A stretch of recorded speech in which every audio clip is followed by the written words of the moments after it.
আগেই ভেবেছিলাম ঝোপের আড়ালে নিয়ে গিয়ে যা করার করব, কিন্তু না, আমি আমার সিদ্ধান্ত বদলে নিলাম।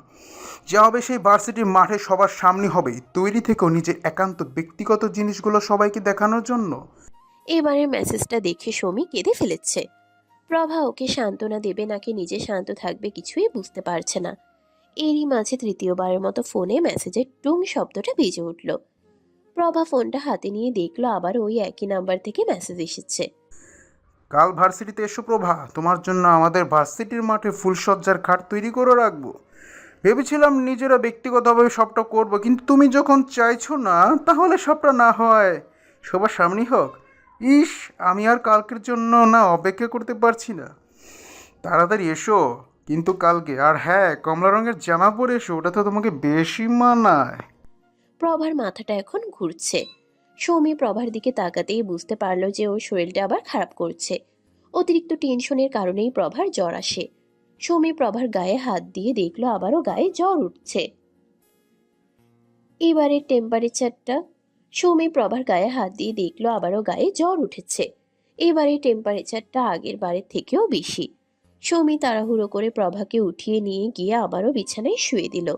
টেম্পারেচার চেক করে দেখলো 103 ডিগ্রি জ্বর উঠে গেছে। সৌমি জলপট্টি দিয়ে দিতে চাইলে প্রভা ওকে থামিয়ে দিয়ে বলল, আমি এখন কি করব সৌমি? আমি না পারবো ভার্সিটিতে যেতে, আর না পারবো আমার বাড়িতে বলতে। আচ্ছা ঠিক আছে, তুমি যখন তোমার বাড়িতে বলতে যাচ্ছ না, তখন বরং নির্ভীক ভাইয়াকে বলি আমরা। একবার নির্ভীক ভাইয়াকে ওই রুবেলের কথা বললে একেবারেই ওকে টাইট দিয়ে দিবে। কালকেই বরং আমরা ভার্সিটিতে গিয়ে নির্ভীক ভাইয়াকে সবটা বলবো। না সৌমি, তুমি ওনাকে কিছু বলবে না। আমি আজকে ওনাকে বলার চেষ্টা করেছিলাম, কিন্তু উনি খুব ব্যস্ত। আমার কথা শোনার মতো সময় ওনার কাছে ছিল না। তুমি আমাকে কথা দাও যে তুমি ওনাকে এই বিষয়ে কোনোভাবেই কিছু বলবে না।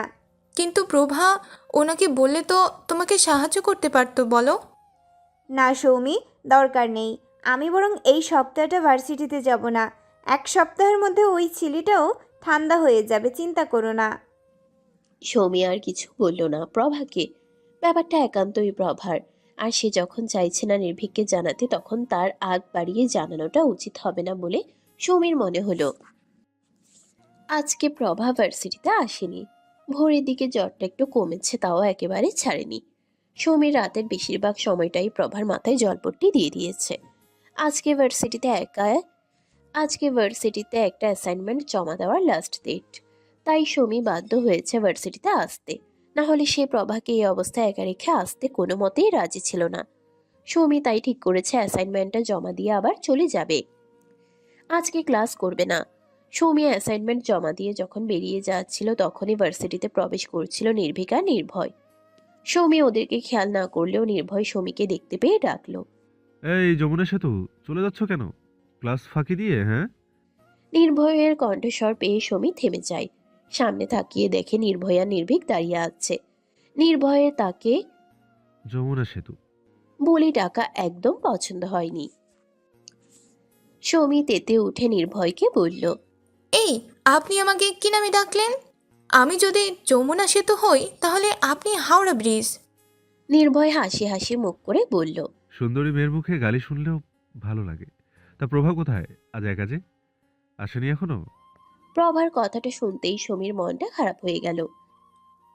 আসলে প্রভা খুব অসুস্থ।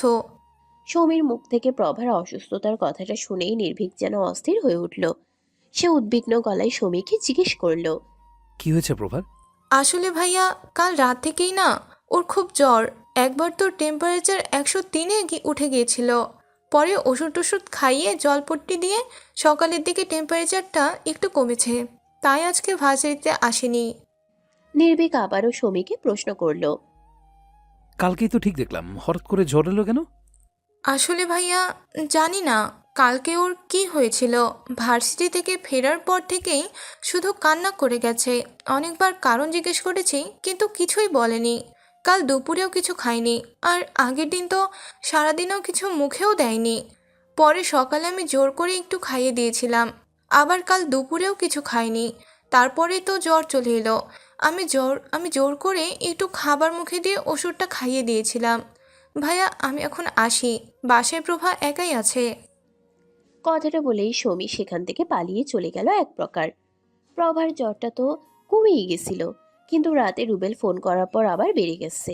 সৌমির ইচ্ছা থাকলেও নির্ভীককে কথাটা বলতে পারল না, কেননা প্রভা তাকে আজকে সকালেও আসার সময় 1000 বার করে মানা করে দিয়েছে যে সে যেন এই বিষয়ে নির্ভীককে কিছু না বলে। ওদিকে নির্ভীকের প্রচুর পরিমাণে নিজেকে দোষী মনে হচ্ছে। সে খুব ভালো করে বুঝতে পারছে যে তার আচরণের জন্যই প্রভার আর শরীরের এই অবস্থা। একটা গোটা দিন না খেয়ে থাকা মানেটা কি? আবার কালকেও নাকি দুপুরে খায়নি। ওর জন্য নাকি কাঁদতে কাঁদতে 103 ডিগ্রি জ্বর তুলে ফেলেছে। নির্ভীকের এসব ভাবনার মাঝেই নির্ভয়ের রাগী কণ্ঠস্বর নির্ভীকের কানে ভেসে এলো। এবার খুশি হয়েছিস না তুই? এবার তো শান্তি পেয়েছিস? প্রভার ভালোর জন্য এসব করতে গেছিলি না? খুব ভালো হচ্ছে ওর। প্রভা খুব ভালো আছে। শালা শয়তান হারামি কুত্তা, তুই কবে থেকে এমন হয়ে গেলি নির্ভীক? তুই চোখের সামনে দেখতে পাচ্ছিস যে একটা পেয়ে কতটা কষ্ট পাচ্ছে। তোর ব্যবহারে তাও তুই এভাবে চুপ করে থাকবি? তোর কি একটা বড় মনে হচ্ছে না যে প্রভাকে কি একবার দেখে আসা উচিত তোর? আরে নির্ভীক, বোঝার চেষ্টা কর, মেয়েটা তোর জন্য কাঁদছে। যারা আমাদের জন্য কাঁদতে পারে এমন মানুষের বড্ড অভাবে পৃথিবীতে নির্ভীক। আজ ওই মেয়েটা কাঁদছে, ওর প্রতিটা চোখের জলের হিসাব কিন্তু তোকে দিতে হবে নির্ভীক। কারো এমন কষ্টের জন্য দায়ী আচ্ছা কারো এমন কষ্টের জন্য দায়ী হোস না যে পরে আফসোস করেও সে দায়টা মেটাতে না পারিস। দেখ তো এখনো কেমন খাম্বার মতো দাঁড়িয়ে আছে। এই তুই কি বোবা? তুই কি বাকশক্তি হারিয়ে ফেলেছিস? আগে তুই তোরটা শেষ কর, তারপর আমি শুরু করি। এখানে কি আমার ডায়লগ দেখতেছিস যে আমি শেষ করলে তারপর তুই বলবি? আর এখানে তোর বলার মতন আছেই বা কি? শোন, তুই এক্ষুনি প্রভার বাসায় যাবি, তারপরে ওকে গিয়ে সবটা বলবি যে তুই কেন ওর সাথে খারাপ ব্যবহার করেছিস। এরকম কিছুই আমি করছি না নির্ভয়। নির্ভয়ের রাগটা যেন এবার সপ্তম আকাশে পৌঁছে গেল। নির্ভীকের এতটা গাছাড়া ভাব নির্ভয়ে সহ্য হচ্ছে না। এই ছেলে তো এমন গাছাড়া স্বভাবের ছিল না। নির্ভয় পুনরায় ঝাঁঝালো কণ্ঠে বলল, তুই কিন্তু ভুল করছিস নির্ভীক। তুই প্রভাকে বাঁচানোর জন্য ভুল পদ্ধতি অবলম্বন করছিস। এখনো সময় আছে, কোনটা ঠিক পথ সেটা চিনে নে। যখন আর করার কিছু থাকবে না, তখন যেন তোকে বসে থেকে আফসোস করতে না হয়। আমি তোকে আগেও বলেছি, এখনো বলছি, প্রকৃতি ছাড় দেয় কিন্তু ছেড়ে দেয় না। তুই আজকে অন্যের সাথে যে আচরণটা করবি, একদম ঠিক সেই আচরণটাই কিন্তু ফেরত পাবি। আবার খাম্বার মতো চুপ করে আছে, মনে হচ্ছে ওরে কেউ ঘুমের ইঞ্জেকশন দিয়েছে, না হলে ক্লোরোফর্ম লাগাইয়া অজ্ঞান করছে। তুই দিন দিন কেমন জানি হয়ে যাচ্ছিস নির্ভীক। মনে হচ্ছে তোর জ্ঞান বুদ্ধি ধীরে ধীরে লোপ পাচ্ছে। এত কিছুর পরেও নি- এত কিছুর পরেও যখন নির্ভীকের থেকে কোনো উত্তর পেল না, তখন নির্ভয় বিরক্তিকর কণ্ঠে বলল, কথা না বললে কেমন না লাগে। তুই কি কানে শুনিস না? বোয়া ধরছে? কালা হয়ে গেছিস? তাও কথা কয় না কি দেখতো। এই তোরে আমি সাবধান করে দিলাম, তুই আমার সাথে কথা বলতে আসবি না। তোর সাথে আমি কথা বলবো না। শালা মাথার মধ্যে তো কোনো বালি নাই, শিখছে খালি ওই বালের এক রাজনীতি। শালা ওই রাজনীতিকেই বিয়ে করে সংসার কর, তাও যদি ওর মুখ দিয়ে একটা কথা বোঝায় বেরোয়। শালা থাক তুই। চোখের পলকেই আরো একটা দিন কেটে গেল। সূর্য পশ্চিম আকাশে ঢলে পড়ে রাতের সৌন্দর্য বাড়ানোর জন্য আকাশে চাঁদের আগমন ঘটেছে। সময়টা রাত 3টা বেজে 20 মিনিট। রাত বললে ভুল হবে, এই সময়টাকে গভীর রাত বলতে হয়। চারিদিক একেবারে নিস্তব্ধ। কোনো মানুষ কিংবা গাড়ির শব্দ এখন আর পাওয়া যাচ্ছে না। একটু আগে কয়েকটা কুকুরের ঘেউ ঘেউ ডাক শোনা গেলেও এখন আর তাও শোনা যাচ্ছে না। যেখানে সারা শহর এখন ঘুমে নিমগ্ন, সেখানে হয়তো হাতে গোনা কয়েকটা মানুষ আল্লাহর সন্তুষ্টি অর্জনের চেষ্টায় তার দুয়ারে সেজদায় অবনত আছে। সবাই সৃষ্টিকর্তার কাছে একান্তভাবে নিজেদের কষ্টগুলো জানাচ্ছে, আবার কেউ বা হয়তো অন্যের কষ্ট কমানোর জন্য প্রার্থনা করছে। কিন্তু সবার একটাই উদ্দেশ্য, সৃষ্টিকর্তার সন্তুষ্টি অর্জনের।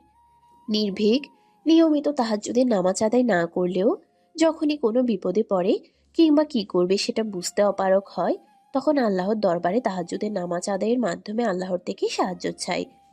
আজকেও ঠিক তেমনটাই করছে সে। প্রভার ব্যাপারটা শোনার পর নির্ভয় কিংবা বাকি সবার সামনে যতই দেখাক না কেন যে সে স্বাভাবিক আছে, তার এতে কোনো যায় আসে না। কিন্তু তার মনের ভেতর যে কি চলছে সেটা একমাত্র নির্ভীকার এক আল্লাহই জানে। নামাজ আদায় শেষে মোনাজাতে বসে নির্ভীক আল্লাহর দরবারে 2 হাত তুলে বলল, হে আল্লাহ, তুমি তো মহান, তুমি সর্ববিষয়ে সর্বশক্তিমান। আমাদের অন্তরের বিষয়াদি সম্পর্কেও তুমি সব জানো। তুমি তো তোমার বান্দার আহ্বানে সাড়া দাও আল্লাহ। আজ তোমার এই বান্দার তোমাকে খুব প্রয়োজন। আর কেউ জানুক আর না জানুক, তুমি তো জানো আমি কেন প্রভার সাথে এই ব্যবহারটা করেছি। আমি জানি না যে আমার ঠিক ভুল বিচার করার সাধ্য আছে কিনা, কিন্তু আমার এই মুহূর্তে যেটা ঠিক মনে হচ্ছে আমি সেটাই করছি। আমি সবার সামনে নিজেকে যতই স্বাভাবিক দেখাই, কিন্তু ভেতর থেকে যে আমি ভেঙে পড়ছি আল্লাহ, আমি আমার এই কষ্ট কিভাবে বোঝাবো সবাইকে। আমি জানি না ওই মেয়েটার প্রতি আমার কতটুকু দুর্বলতা তৈরি হয়েছে, কিন্তু ওর কষ্ট দেখেছে আমারও কষ্ট হয়। আমি এটা কিভাবে ওকে বোঝাবো? ওর কষ্ট সবাই বুঝতে পারছে, কিন্তু আমি তো আমার কষ্টটা কাউকে বোঝাতেও পারছি না আল্লাহ। তুমি তো বুঝতে পারছো আমার কষ্টটা। তুমি আমাকে সাহায্য করো, আমাকে এই কষ্ট থেকে মুক্তি দাও। ওই মেয়েটা যে আমার দুর্বলতা সেটা যদি কেউ বুঝতে পারে, তাহলে যে ওর ক্ষতি করে দেবে। আমিও তো একটা মানুষ, বলো আল্লাহ। আমিও তো আর 5টা সাধারণ মানুষের মতোই। আমি তো আর সুপারম্যান না যে যে কোনো সময় যে কোনো জায়গায় পৌঁছে যাব। আমি তো জিনিয়াকে বাঁচাতে পারিনি আল্লাহ। আমি তো ওর জন্যও ছিলাম, কিন্তু আমি পারিনি ওকে ওদের হাত থেকে বাঁচাতে। আমি আজ পর্যন্ত জিনিয়ার কষ্টটাই ভুলতে পারিনি আল্লাহ। আর আবার নতুন করে এই কষ্টটা আমি সহ্য করতে পারবো না। যদি সবসময় প্রভাকে চোখে চোখে রাখতে না পারি, যদি ওই সুযোগে ওরা প্রভার কিছু ক্ষতি করে দেয়, তখন আমি নিজেকে কিভাবে ক্ষমা করব? ওই মেয়েটার মন থেকে আমাকে মুছে দাও আল্লাহ। আর না হলে আমাকে ওর পাওয়ার পথ তুমি সহজ করে দাও। এই দুশ্চিন্তা, এই দোটানা নিয়ে যে আমি আর বাঁচতে পারছি না। নির্ভীকের চোখ জোড়া ভিজে উঠেছে। হঠাৎই ওর কাঁধের উপর কারোর হাতের স্পর্শ পেয়ে সেদিকে তাকাতেই দেখল নির্ভয় ওর পাশে বসে আছে। নির্ভীক মোনাজাত শেষ করে তাড়াতাড়ি করে নিজের চোখের জল মুছে নির্ভয়ের উদ্দেশ্যে বলল, তুই এত রাতে এখানে কি করছিস? ঘুমসনি কেন এখনো? ঘুমিয়েই তো পড়েছিলাম। বাড়ি খেতে এসে দেখি তোর ঘরের লাইট জ্বলছে, তাই তোকে দেখতে এসেছিলাম। এসে দেখি তুই কাঁদছিস, তাই আর যেতে মন চাইল না। নির্ভীক উঠে দাঁড়িয়ে জায়নামাজটা ভাঁজ করে রেখে দিয়ে মেঝেতে বসে বিছানার সাথে পিঠ ঠেকিয়ে দুপা সামনে বিছিয়ে দিল। নির্ভীকের দেখা দেখি নির্ভয়ও ওর পাশে এসে একইভাবে বসলো। সবটা ঠিক করে নে নির্ভীক, এখনো সময় আছে। প্রভা তোকে ফিরিয়ে দেবে না। আমি জানি নির্ভয় আমাকে ফিরিয়ে দেবে না। তাহলে চুপ করে আছিস কেন? নির্ভীক এবারের প্রশ্নের উত্তর দিল না। নির্ভয় কিছু সময় চুপ থেকে আবারও শান্ত কণ্ঠে নির্ভীককে বলল, তুই আসলে কি চাচ্ছিস নির্ভীক? তুই কি জীবনেও বিয়ে করবি না? তাহলে সেটা আমি পরিষ্কার করে বল। আমি আর কখনো তাহলে তোকে প্রভার ব্যাপারে কিচ্ছু বলবো না। এই কথাটা শুনে নির্ভীক নির্ভয়ের দিকে তাকিয়ে বলল, আজ তোকে একটা কথা বলছি নির্ভয়, যদি আমি কখনো কাউকে আমার জীবনে গ্রহণ করি, তাহলে সেটা একমাত্র প্রভাকেই করব। প্রভা ব্যতীত অন্য কোনো মেয়ে আমার জীবনে আর জায়গা পাবে না। তাহলে করে নে না। কেন তুই ওই উৎসবের কথা ভেবে চিন্তা করছিস? তুই তো আছিস প্রভার জন্য, তাহলে সমস্যা কেন হবে? আমি তো জিনিয়ার সময়ও ছিলাম নির্ভয়, তাহলে আমি ওকে কেন বাঁচাতে পারলাম না? আমি থাকতেও তো আমার জিনিয়া ওই উৎসবের হাত থেকে বাঁচতে পারলো না। তাহলে আমি প্রভার ব্যাপারে কিভাবে নিশ্চিত হব যে আমি থাকতে ওর কিচ্ছু হবে না? নির্ভীকের বলা প্রতিটা কথাই সত্য। সে একটা কথাও ভুল বা অযৌক্তিক বলেনি। সত্যি তো ওরা জিনিয়াকে বাঁচাতে পারেনি, কিন্তু নির্ভয় ভাবল নির্ভীককে ওর বোঝাতে হবে। এভাবে চলতে দেওয়া যাবে না। শোন ভাই, জিনিয়ার প্রভার ব্যাপারটা তুই এক নজরে দেখিস না।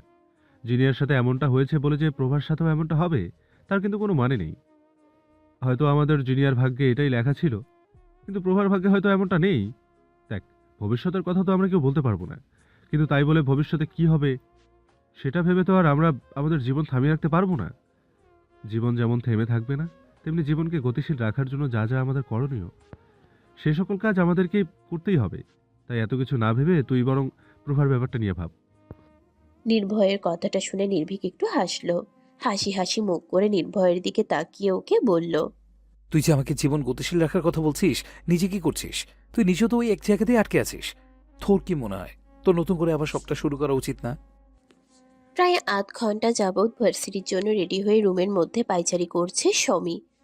প্রভা বিছানার উপর বসে থেকে সমীর পায়চারি করা দেখছে। প্রভার ভার্সিটিতে না যাওয়ার মাঝখানে আরো একটা দিন কেটে গেছে। গতকাল সারাদিন প্রভার প্রচুর জ্বর ছিল, তাই ভার্সিটিতে যায়নি। প্রভাকে একা রেখে আর সমীও যায়নি। নাবা বাড়ির ফেরার পরও প্রভাকে বলল কালকেই নাকি প্রভার অ্যাসাইনমেন্ট জমা দেওয়ার শেষ তারিখ। প্রভার কোন জানি ক্লাসমেট ওকে কথাটা বলেছে। কথাটা শুনেই যেন প্রভার মাথায় বাজ পড়ল। অ্যাসাইনমেন্ট জমা দেওয়া লাগবে সেটা সে জানতো, কিন্তু সেটা যে এত তাড়াতাড়ি জমা দিতে হবে সেটা প্রভা জানতো না। প্রভার টেনশন দেখে সৌমি ওকে আশ্বস্ত করে বলে যে ও গিয়ে জমা দিয়ে আসবে, কিন্তু নাবা বলল যে যার অ্যাসাইনমেন্ট তাকেই জমা দিতে হবে, অন্য কেউ দিলে নাকি কোনো মতেই হবে না। এদিকে প্রভার অ্যাসাইনমেন্ট করাও শেষ হয়নি। পরে সমীকে সারা রাতে সেটা করে দিয়েছে, কিন্তু এখন ভার্সিটিতে যাওয়ার আগে চিন্তায় সমীর অবস্থা খারাপ হয়ে যাচ্ছে। প্রভা অনেকবার করে ওকে বুঝিয়েছে যে কিছু হবে না। এই 2 দিনে রুবেলের আর কোনো কল কিংবা মেসেজ কিছুই আসেনি, তাই এত চিন্তা করার দরকার নেই। কিন্তু সমীর যেন চিন্তা কিছুতেই কমছে না। এদিকে ভার্সিটিতে যাওয়ার সময়ও হয়ে এসেছে। প্রভা বুঝতে পারলো যে হাজার চেষ্টা করেও ও সমীর চিন্তা কমাতে পারবে না। তাই প্রভা বিছানা থেকে উঠে দাঁড়িয়ে সমীর হাত ধরে এক প্রকার টেনেই নিয়ে আসলো। ভার্সিটিতে এসে প্রভা আর সমী একটা আশ্চর্যজনক খবর শুনতে পেল। আজকে নাকি প্রভাদের অ্যাসাইনমেন্ট জমা দেওয়ার শেষ দিন না।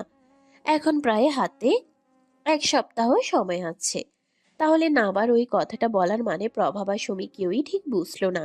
সমী তো অতিমাত্রায় রেগে আছে নাবার উপর, কিন্তু প্রভা তাকে শান্ত করে বোঝালো যে হয়তো সত্যি নাবাকে কেউ বলেছিল যে আজকেই ওদের অ্যাসাইনমেন্ট জমা দেওয়ার শেষ দিন।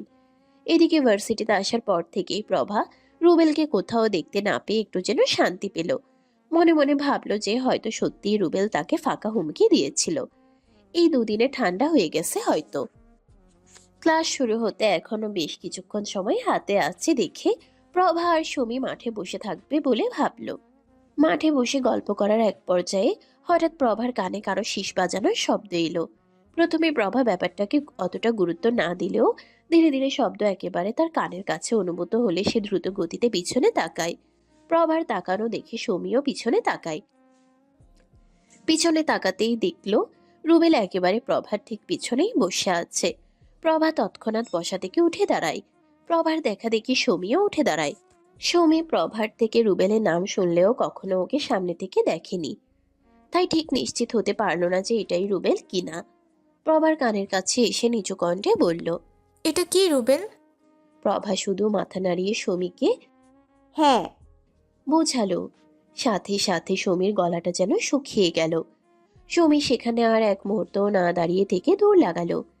এদিকে সমীর প্রভাকে এভাবে একা ফেলে চলে যাওয়া দেখে প্রভা একটু কষ্ট পেল।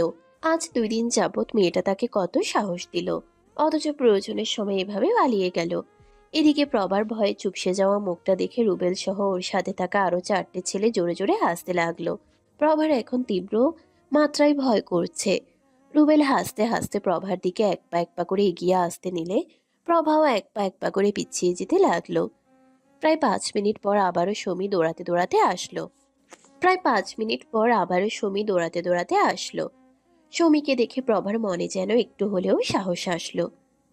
সমী প্রভার কাছে এসে ওকে কানে কানে বলল, নির্ভীক ভাইয়াকে ডাকতে গিয়েছিলাম, কিন্তু ভাইয়া নাকি এখনো আসেনি ভার্সিটিতে। কখন আসবে সেটাও কেউ বলতে পারলো না। এখন কি করব প্রভা?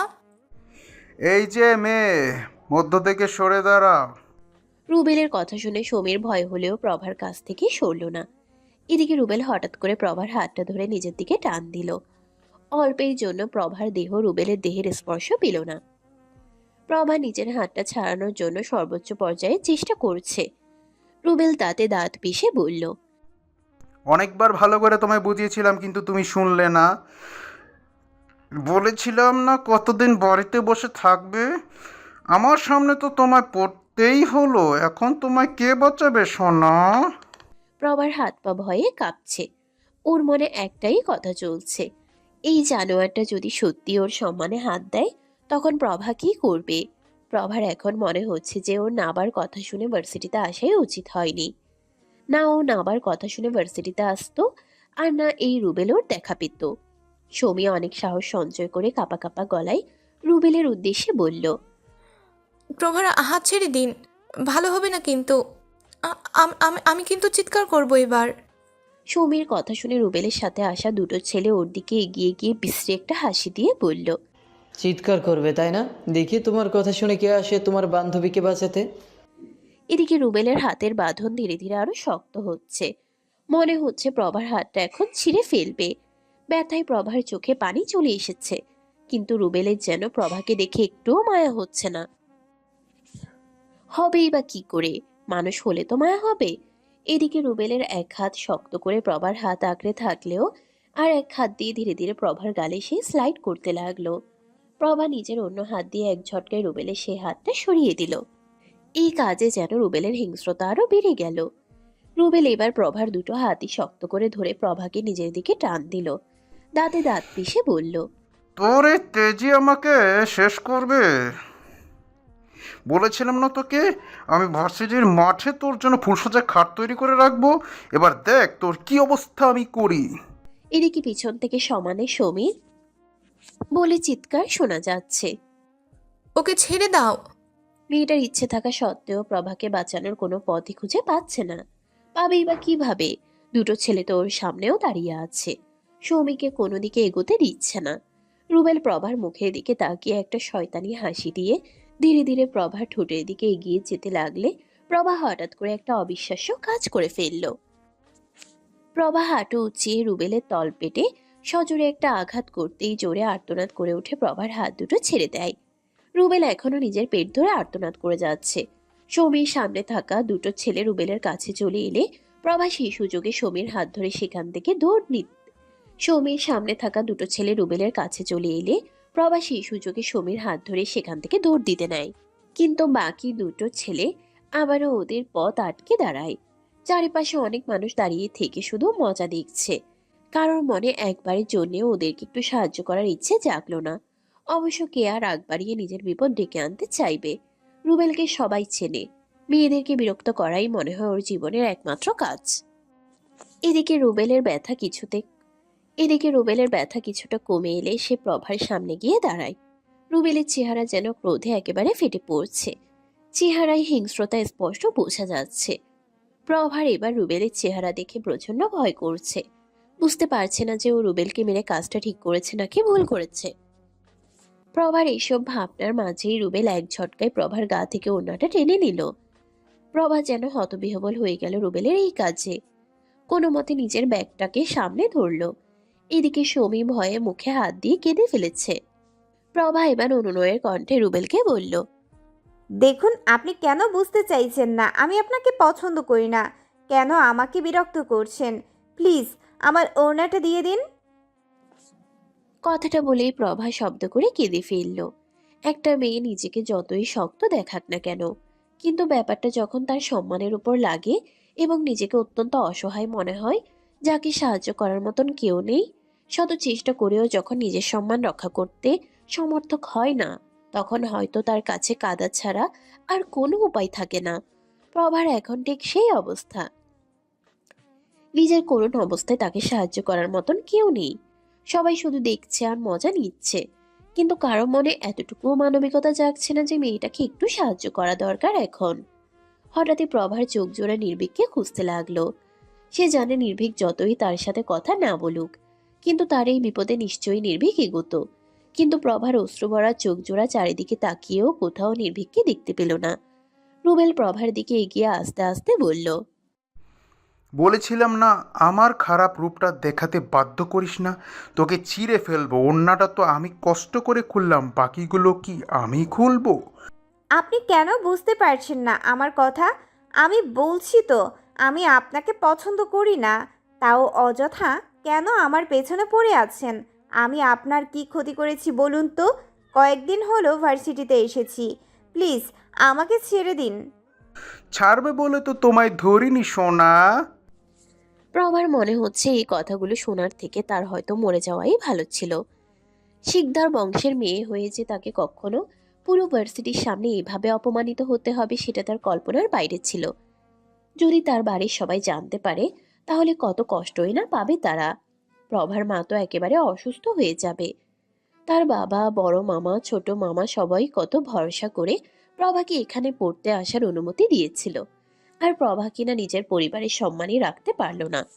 প্রভার এসব ভাবনার মাঝেই রুবেল আবারও বলে উঠল, তোমাকে সবার সামনে অপমানিত হওয়া থেকে বাঁচিয়ে দিলাম, কিন্তু এটাই তোমার শেষ সুযোগ ছিল। আজ রাতটা তুমি আমার সাথে কাটাবে, তাও স্বেচ্ছায়। আর যদি এটা না করছো তাহলে পরের ঘটনাগুলো হবে আমার ইচ্ছায়। হয় আজ রাতটা তুমি আমার সাথে কাটাবে, না হলে কাল সকালে ভার্সিটির পেছনের ঝোপ থেকে তোমার। এতটুকু বলেই রুবেল সহ ওর সাথে আসা প্রত্যেকটা ছেলে জোরে জোরে হাসতে লাগলো। আর শোনো, তোমার এই ওড়নাটা বরং এখন আমার কাছেই থাক। তোমাকে ওড়না ছাড়াই বেশ ভালো লাগছে, আজ রাতে বরং দিয়ে দেবো। কথাটা বলেই রুবেল ওর দলবল নিয়ে সেখান থেকে চলে গেল। রুবেল চলে যেতেই সৌমি এসে প্রভাকে জড়িয়ে ধরল। তার কাছেও এখন একটা কোনো ওড়না নেই যেটা সে প্রভার গায়ে জড়িয়ে দেবে।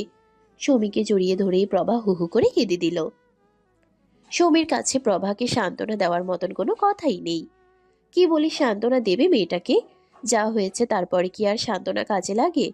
একটা মেয়ে প্রভার দিকে এগিয়ে এসে একটা স্কার্ফ বাড়িয়ে দিয়ে বলল, এটা নাও, আমার কাছে একটা এক্সট্রা স্কার্ফ ছিল। সৌমি মেয়েটার দিকে তাকিয়ে রাগী গলায় বলল, এখন কেন এসেছো? মজা দেখা শেষ? যখন দরকার ছিল তখন তো আসোনি।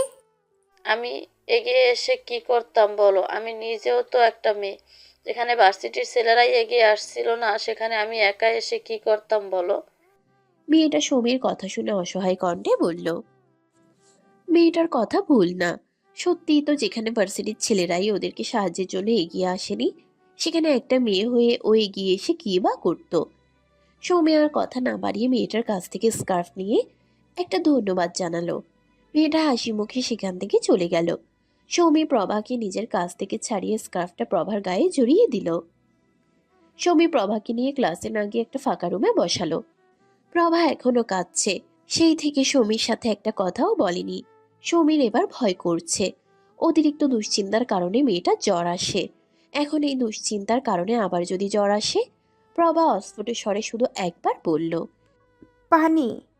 সৌমি কথাটা বুঝতে পেরে ব্যাগে পানির বোতল চেক করলো, কিন্তু তার বোতলে সে আজকে পানি ভরতেই ভুলে গেছে। সৌমি প্রভার মাথায় হাত রেখে বলল, তুমি একটু বসো প্রভা, আমি ক্যান্টিন থেকে পানি নিয়ে আসছি। কথাটা বলে সৌমি চলে যেতে নিলে প্রভা ওর হাত টেনে ধরে কাঁদতে কাঁদতে বলল, যেও না সৌমি, ও যদি আবার চলে আসে। আসবে না প্রভা, আমি বাইরে থেকে দরজা লাগিয়ে দিয়ে যাচ্ছি। কেউ বুঝতেই পারবে না যে তুমি ভিতরে আছো। আমি দৌড়ে যাব, আবার দৌড়ে আসবো, কেমন?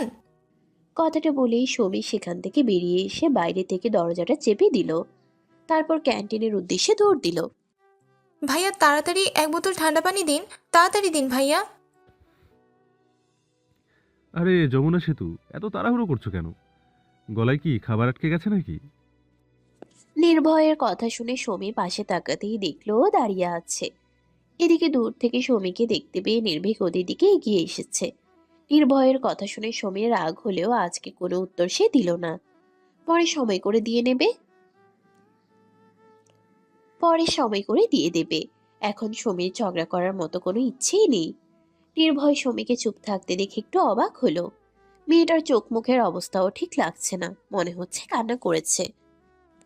নির্ভয় আবার ওকে জিজ্ঞেস করলো। তোমার কি কিছু হয়েছে সৌমি? সৌমি এবারেও কোনো উত্তর দিল না। ততক্ষণে নির্ভীক ওদের কাছে চলে এসেছে। নির্ভীক এসে হাসি হাসি মুখ করে সৌমিকে জিজ্ঞেস করলো, কেমন আছো সৌমি? প্রভার জ্বর কমেছে এখন? দুদিন হলো দেখছি ভার্সিটিতে আসছে না। এই 2 দিন প্রভা ভার্সিটিতে না আসার কারণে নির্ভীকের দুশ্চিন্তার শেষ ছিল না। কারো থেকেই ওর কোনো খোঁজ পাওয়া সম্ভব হয়নি। নির্ভীকের কণ্ঠ শুনে সৌমি ওর দিকে তাকালো। নির্ভীককে দেখেই যেন ওর সব কান্না বেরিয়ে এলো। এদিকে হঠাৎ করে সৌমিকে কাঁদতে দেখে নির্ভীক আর নির্ভয় দুজনেই ভ্যাবাচেকা খেয়ে গেল। নির্ভীক অবাক কণ্ঠে জিজ্ঞেস করলো, কি হয়েছে সৌমি, কাঁদছো কেন? সকালে আপনাকে কত খুঁজলাম, কিন্তু পেলাম না। আপনি এত দেরি করলেন কেন? আপনি থাকলেই আর এসব হতো না। দুজনের কেউই সৌমির কোনো কথাই বুঝতে পারলো না। কিন্তু নির্ভীকের এবার চিন্তা হতে লাগলো। সৌমির কান্নাটা তার মোটেও স্বাভাবিক লাগছে না। নিশ্চয়ই বড় কিছু হয়েছে। নির্ভীকের হঠাৎ করে প্রভার কথা মনে হলো। মেয়েটা ঠিক আছে তো? ওর সাথে আবার উৎসব কিছু করলো না তো? সৌমি, পরিষ্কার করে বলো কি হয়েছে, আর প্রভা কোথায়? প্রভাকে দোতলার একটা ফাঁকা রুমে বসিয়ে দিয়ে এসেছি। ও কাঁদছে, খুব ভয় পেয়েছে। কিন্তু কাঁদছে কেন সেটা তো বলবে। শেষের কথাটা নির্ভীক একটু ধমক দিয়েই বলল সৌমিকে। একেই তো তার চিন্তায় জান বের হয়ে যাওয়ার মতো অবস্থা, তার উপরে এই মেয়েটা তাকে কিছুই পরিষ্কার করে বলছে না। সৌমি নির্ভীকের ধমক খেয়ে ধীর গলায় বলল, একটা ছেলে ওর সাথে অসভ্যতাম করেছে। ওর ওড়না ধরে। কথাটা শেষ করতে পারল না সৌমি। তার আগে আবারও কেঁদে ফেলল। নির্ভীক আর কোনো কথাই শুনল না। তৎক্ষণাৎ সে দোতলায় প্রভা যে রুমে আছে সেই রুমের উদ্দেশ্যে দৌড় লাগালো। ওর পিছন পিছন নির্ভয় আর সৌমিও গেল। নির্ভীকেরই এখন মনে হচ্ছে অনুশোচনায় চোখে জল চলে আসবে। নির্ভীক খুব ভালোভাবেই বুঝতে পারছে এর পেছনে কে বা কারা থাকতে পারে। নির্ভীক যে ভয়টা করছিল ঠিক সেই ভয়টাই সত্যি হলো।